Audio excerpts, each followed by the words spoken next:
I sang that song for more than 60 years, a song of praise to Joseph Smith, the prophet of the Restoration and founder of the LDS Church, the church I served as a bishop for 5 years.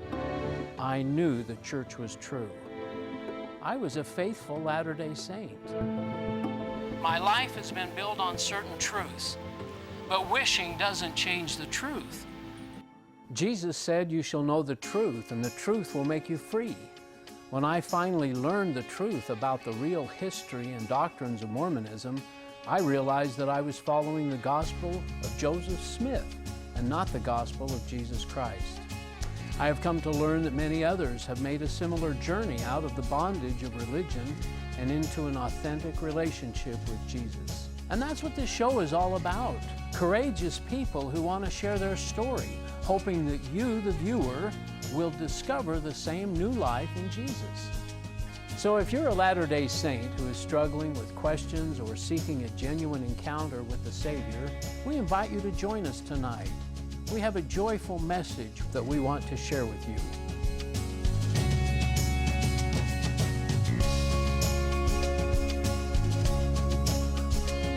Hi, and welcome to another episode of the Ex-Mormon Files. I'm your host, Bishop Earl, and I appreciate you spending some time with us today.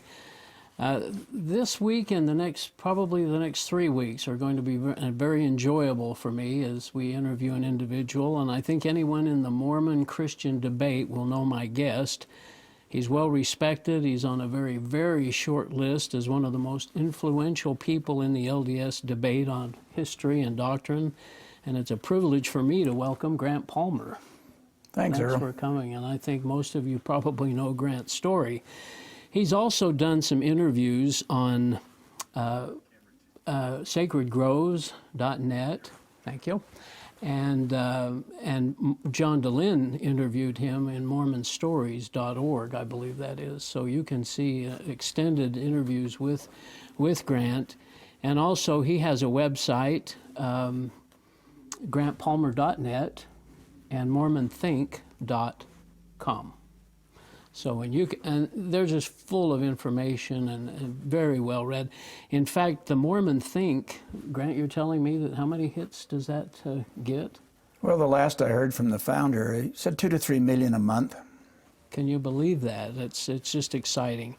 Well, let me just give you a quick little rundown, and then we'll probably repeat some of this information. But Grant is married. He has 4 children and 13 grandchildren. He has,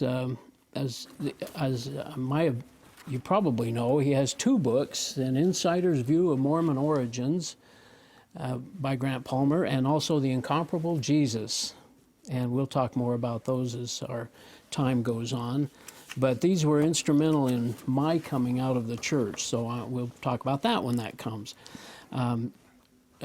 Grant was in the church education system for 34 years, including 3 times as an institute director. And on a personal note, I actually live in the ward that Grant grew up in, over in the Kenwood area, in the Mill Creek area. And I knew his mom very well. I was in the bishopric there for 4 years when she was alive. And so again, it's a thrill for me to have you here, Grant. And kind of like we start out usually is just get to hear a person's story. And you were born in the church, were you? Yes, I was. Yeah, you were.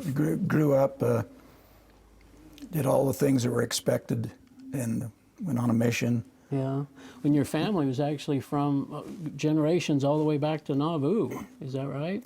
Yeah, 46 generations on all sides. Yeah.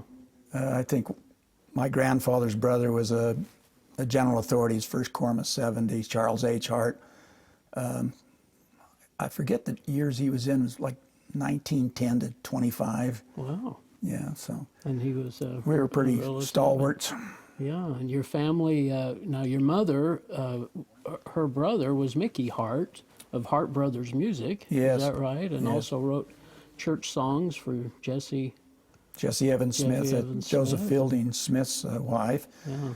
And I lived two doors away from Mickey, so I got to meet and talk with Joseph Fielding Smith on a number of occasions. And Same with Bruce and Amelia McConkey. They lived in our ward as well. Yeah, in fact, I've heard the story. Of course, I, again, live in that ward, but that Bruce McConkey would actually walk from his home there in Mill Creek all the way to the church office building, and you were telling me that that's when he did some of his Mormon doctrine writing. Yeah, he did. He would walk from roughly 20th East and 33rd South clear down to the old church office building, and he'd take his book Mormon Doctrine was written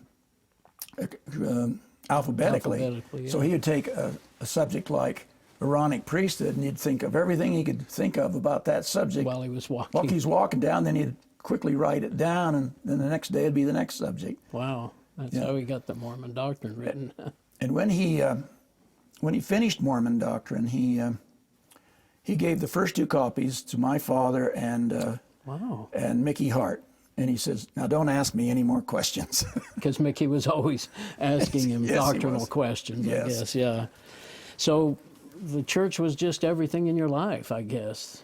Scouting and Aaronic priesthood. Ward and shows, ward dances, remember the old golden green balls? green balls. I mean, your life really centered around the building, Yeah, the church building. around the church. And just never any question that it wasn't, just it was true. It was just it was a You way just of grow life. up that and- way. You don't know anything else. Yeah. Well, so did you? You said you went on a mission. Where did you go?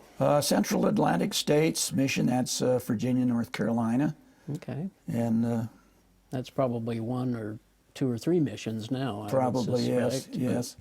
But very successful, I understood. Yeah, that. 1962. I think we led the world in baptisms. I was very much a part of that, but they started to kind of go off the deep end and.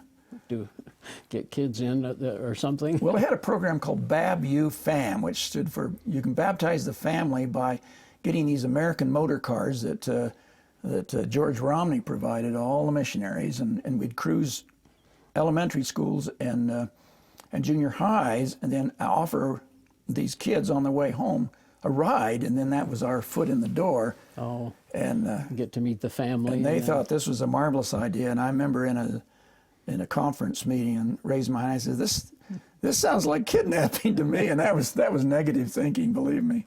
But that was right at the end of my mission, and I had plenty of success legitimately. But it really got out of hand. They were baptizing kids in swimming pools and had a picture of Jesus and the devil with a spear. Whose side are you on? And if you're on Jesus' side, then we need to baptize you right here, and then they'd make out the paperwork. And I think in one park in Danville, Virginia, missionaries were actually banned from being in public swimming pools because of this. Baptizing kids in the pool Yeah, and then something. they were baptizing 800 a month in August of '62, as I recall, 1,200 in December of '62. There were 9,000-10,000 baptisms. Imagine the church eventually put a kind of a stop to Well, that, they I did. I suppose. remember I'd write home, and my mother would ask Joseph Fielding Smith, "What's going on here?" And he just kind of shook his head and he says, "We've got to start sending more doctors out as mission presidents and less salesmen." Somebody had a real good idea, they thought. But Marky Peterson eventually came out and interviewed these kids, and no one knew the name of the church. They hadn't heard of Joseph Smith or the Book of Mormon. They were all members. And my companion and I were doing kind of School of the Prophets. Even though they'd been baptized, we were teaching them, what the gospel was which is all kind of about. hard on a 19 and 20-year-old because you don't get the credit. And it was very much, we couldn't even go to sacrament meeting unless we had an investigator in my mission. Oh, wow. So it was, but we were very successful legitimately. But this mission president, and he was my stake president too in this Mill Creek area. Yeah. And I loved the man, I really did. But he had an extension, and then Peterson decided no extension. You're going home. You're going home. Well, in terms of your testimony, I mean, you were the oldest of 7 brothers, I understand. Yes. And so were you the first to go on a mission, I guess? Yes. First of everything. Yeah, I First to get guess. married, first to graduate from college. Okay. Did you feel like you had a testimony of the church? Yeah, I certainly do. Yeah. Yeah, I was so imbued with the missionary spirit that I came into the church education system, which I taught there for 34 years. So I wasn't so one of after these your missionaries. Yeah. 2 weeks later, he's got earrings in his ears, and I was pretty dedicated. Okay, so you'd read the Book of Mormon, of course. I don't know if you'd done that before your mission, but you've had a testimony of the Book of Mormon and just... Well, not really. I mean, we went to Virginia, and I had never read the Book of Mormon all the way through. I mean, Mickey Hart was going to give me $5 if I read it. Was he? And I got a second Nephi and quit a couple of times. This is your uncle. And then yeah. I remember my companion's name was Miller, and we went to this first cottage meeting, and this guy was a colonel in the Pentagon. Oh my! And I mean, Alexandria, Oh yeah. Falls Church is where I lived. Right, that's where the Pentagon. And I was kind of scared. I mean, here's a guy who's a colonel in the Pentagon, and my companion gives the lessons, and then Deaver said to me, he says, "What about you, son? How do you feel about the Book of Mormon?" I said, "Well, I believe it's true. I hadn't read it." At least And you're my honest, companion got out in the car. He says, "You don't say you believe this. You say you know it." And so that's the way that went down.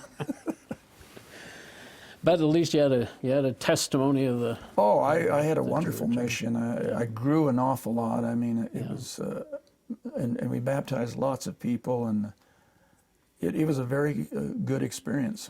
They really do a lot for an individual in terms of meeting and dealing with people and different situations that people run into, and just life. You get more experience.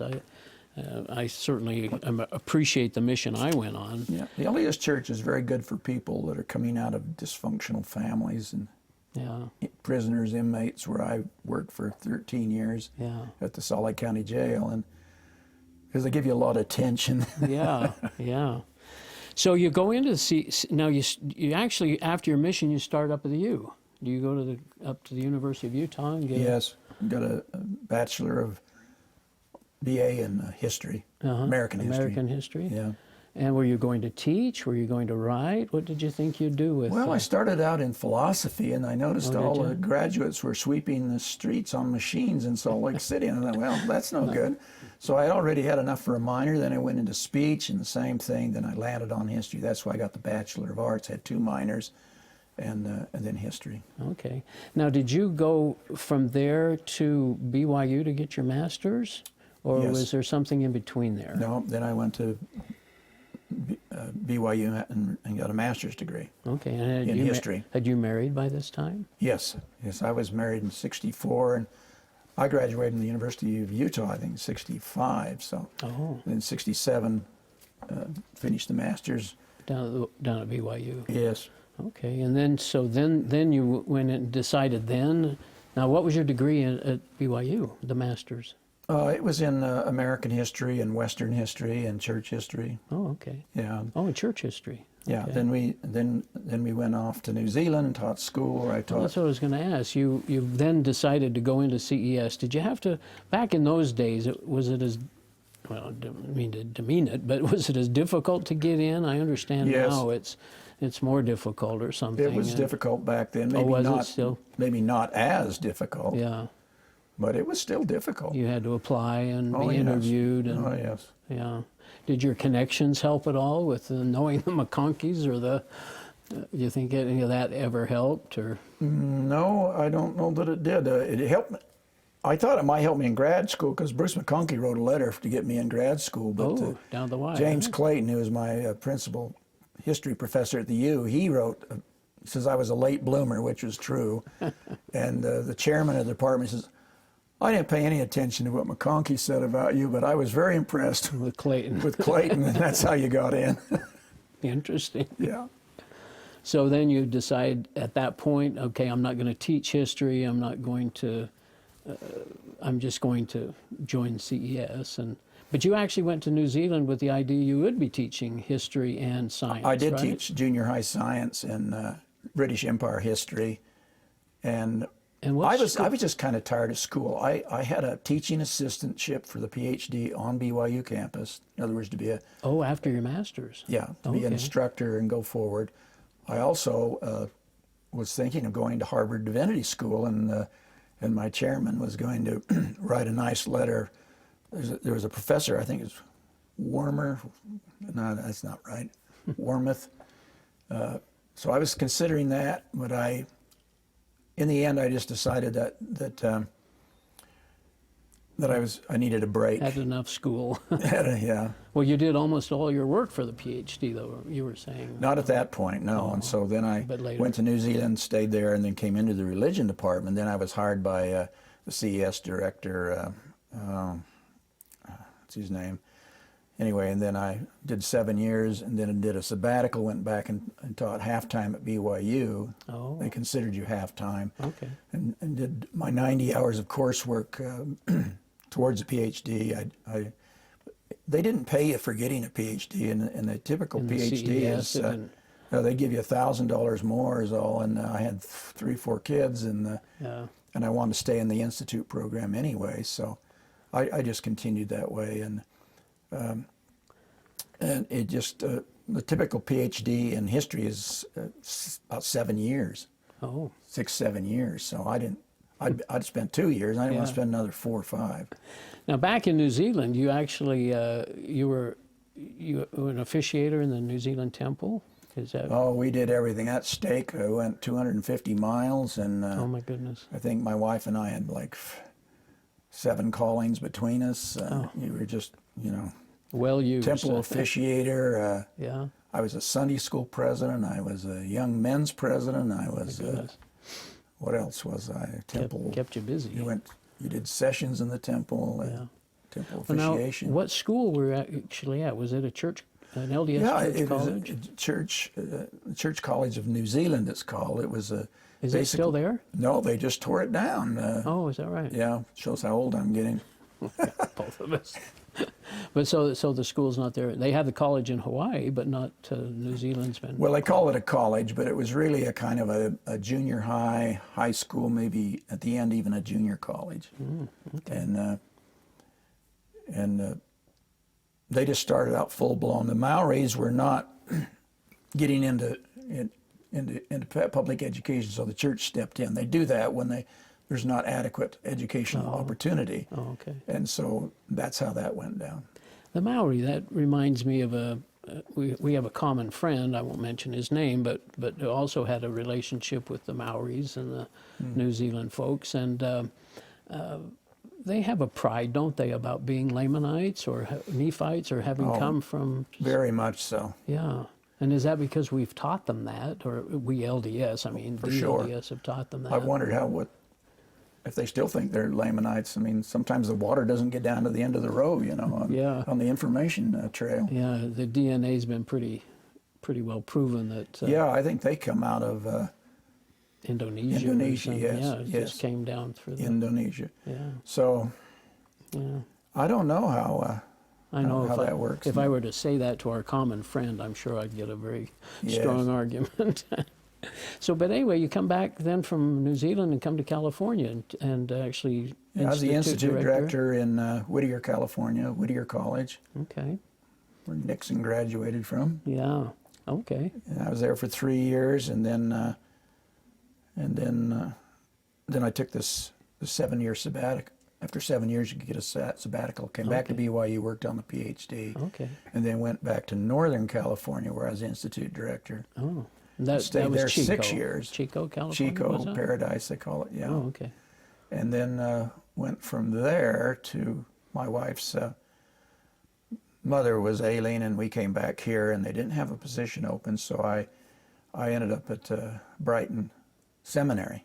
Oh, teaching high school. I taught there a few years, and then the last 13 years of my career, I volunteered to go down and to be the Institute Director at the Salt Lake County Jail. Okay. I'm going to back up just a little bit back to California times, even New Zealand. Did you run across anything in those eras or periods of time that made you kind of scratch your head and think a little bit about what am I teaching here and what do I know about the church? Well, I've always been open and shared with people, and when you're at a one-man institute, and that's what I was in. In New Zealand? No, not so I'm much sorry. there, but in Southern and Northern California, Okay. one-man institute. You're it.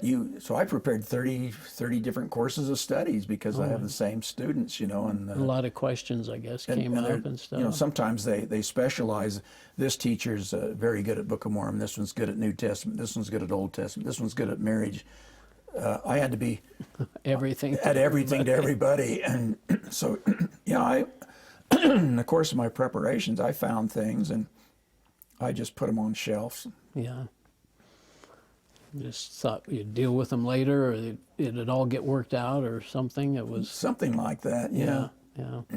Well, when you come back from California to Utah, you, as you said, started teaching at Brighton, and during that was between like 1980 and 1988, as I Yeah, I actually started at remember. East Seminary for a year, and then I Went to transferred to Brighton because it was much closer to my home. Okay. So I stayed there until '88. So seven years. Boy, I learned to be a better teacher, but going from the university level to high school was challenging. Very few people had ever succeeded doing that, and And you were I wouldn't say I was that great a seminary teacher, but I did become a better teacher, and in the end, I did pretty well. oh, good.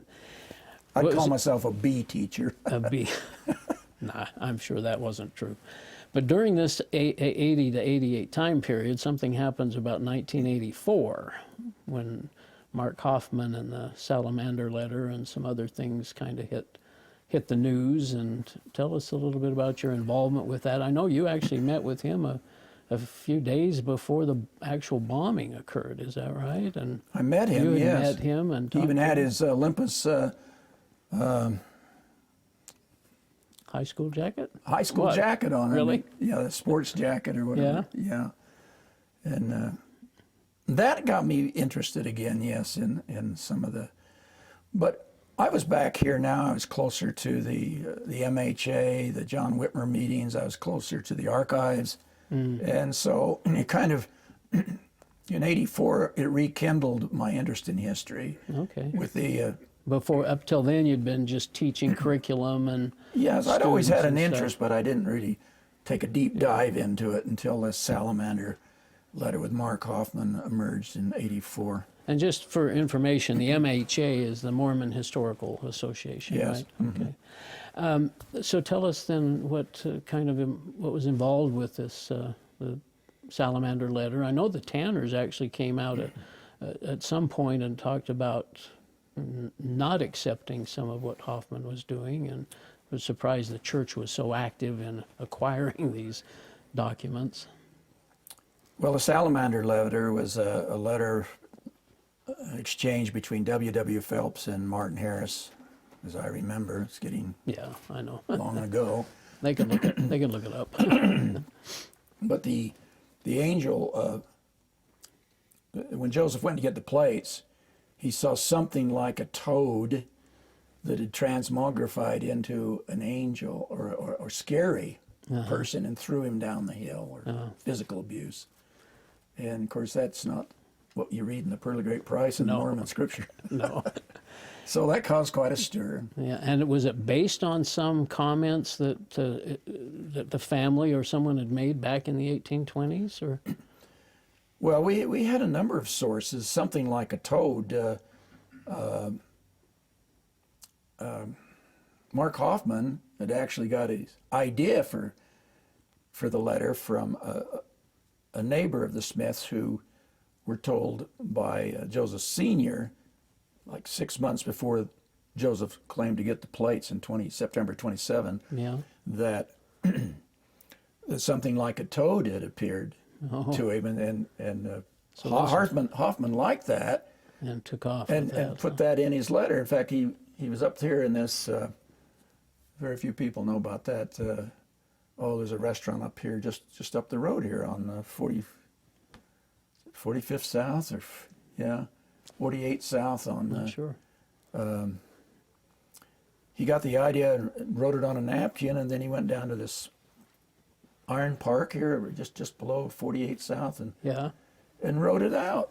And that's where he came up with that. And then Yeah. So he used that source. We also knew about, I had found a source in the New York Herald by one of the Saunders boys who had heard that something like a toad had appeared to Joseph Smith. And Michael Quinn had found one by a presiding bishopric member by the name of Kelly in the RLDS church. And he went back and interviewed the Saunders, and first thing he says, how come you didn't give this to the earlier? He says, well, because they were against Joseph Smith. but the Kelly was a religious person, and he also says, yeah, Joseph says that it was something like a toad. And so we had 3 of those, and Quinn and I swapped information. I gave him the New York Herald, and he gave me the other. So we had 3 on that, but then you get into the Emma side of the family. The Lewises over in Harmony, Pennsylvania, and they have focused not on the toad, but on the scary old man that becomes from the toad. A Spaniard or something. Yeah, a headless Spaniard. And there's 3 or 4 or 5 crazy sources on that. So we had about 8 sources. Did Mark Hoffman ever come up with anything genuine, or was everything that he did I know he had letters from Harris or Whitmer or somebody. Was any of it? You know, I don't know the answer to that question. Okay. I don't think so. Okay, everything was forged. He started his career when he took a dime and changed the date and made it more valuable and sent it back, and it was authenticated. That started his career in crime. Made him think he's I can got fool something people. going here. Yeah, I can fool people. Oh boy. Well, believe it or not, we're getting actually close to getting through here. So, but anyway, that had a big impact on you from a standpoint of kind of making you think history again. Yeah, I decided to take a look at it. I wrote a big paper. I sent it down to several professors at BYU. They thought this ought to be published because you see, along the way, one of the senior historians at the Joseph Fielding Smith Institute was asked to do background material for the person who had purchased the document, which was Steve Christensen. That's Mac Christensen's son. He used to be president of the Mormon Tabernacle Choir. Well, we're going to have to pick this up in our second half, or our next one, okay? All right. I did want to mention that grantpalmer.net, it's just a fantastic website, and it's got all kinds of things on it, and like he said, 2 to 3 million and probably more hits a month. But Grant's put out 3 new articles and a 4th one actually on the atonement. But Zechariah's Second Coming, Did Jesus Exist? And question and answers about the New Testament canon. They're very good reads, and you'll benefit from looking those up. Anyway, I appreciate you coming, and we'll visit a little bit more here in a minute, okay? So thanks for joining us.